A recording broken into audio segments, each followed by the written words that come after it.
ദൈവത്തിന് സ്തുതി. പ്രഭാത കിരണത്തിലേക്ക് സ്നേഹവന്ദനം.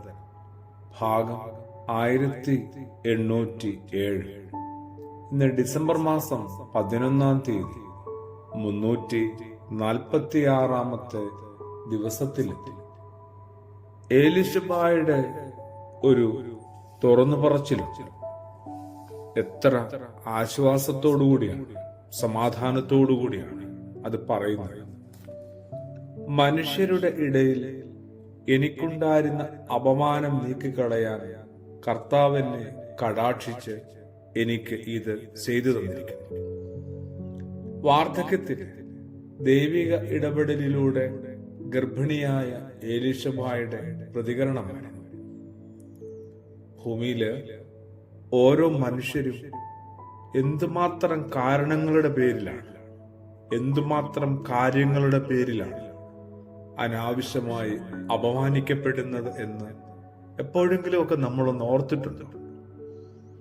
ഇങ്ങനെ ഓരോരുത്തരെയും അപമാനിക്കാനായിട്ട് കണ്ടെത്തുന്ന കാരണങ്ങളും കാര്യങ്ങളും നമ്മുടെ വൈകല്യങ്ങളിൽ നിന്ന് വരുന്നതാണ് കേട്ടോ. അങ്ങനെ അനാവശ്യമായ ഓരോ കാരണങ്ങളും കാര്യങ്ങളും കണ്ടെത്തി മനുഷ്യരെയൊക്കെ അപമാനിക്കുവാനും പരിക്കേൽപ്പിക്കുവാനും നമുക്കൊക്കെ വല്ലാത്ത ഉത്സാഹം തന്നെയാണ്. ഒരു നല്ല ക്രിസ്തു അനുഭവത്തിനായിട്ട് കാത്തിരിക്കുകയും പ്രാർത്ഥിക്കുകയും ചെയ്യുന്ന നമ്മൾ നല്ലൊരു ക്രിസ്തുമസിലേക്ക് എത്താനായിട്ട് ഡിസംബറിന്റെ ഓരോ ദിനങ്ങളെയും നമ്മൾ പ്രത്യേകമായി കരുതി മുമ്പോട്ട് പോകുമ്പോൾ അവനവന്റെ ജീവിതത്തിലെ ഇത്തരം ചില വൈകല്യങ്ങളെ ഒന്ന് കണ്ടെത്താനും ഒഴിവാക്കാനും കാര്യമായിട്ടൊന്ന് വൃത്തിയാക്കിയെടുക്കുവാനും ഒന്ന് മനസ്സാവേണ്ടതുണ്ട്. ആലോചിച്ചു നോക്കിക്കേ, എന്തുമാത്രം അപമാനവും എന്തുമാത്രം അവഹേളനമൊക്കെയാണ് ഓരോരുത്തർക്കും നമ്മൾ ഇങ്ങനെ നിരന്തരം നൽകി വരുന്നത്. എലിശബായുടെ ജീവിതത്തിലേക്ക് ഒന്നുകൂടി ഉറ്റുനോക്കിയാല് 5 മാസത്തേക്ക് ആരുടെയും കണ്ണിൽപ്പെടാതെ വീട്ടിനുള്ളിൽ തന്നെ ഇങ്ങനെ ഒളിച്ചു കഴിഞ്ഞു എന്നൊരു സൂചന കൂടിയുണ്ട്.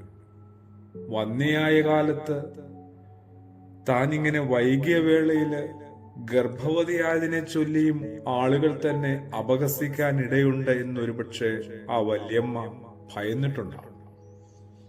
ചതഞ്ഞ ഞാങ്ങണ ഒടിക്കാനും മങ്ങിക്കൊണ്ടിരിക്കുന്ന തിരികെടുത്താനും വളരെ എളുപ്പമാണ്.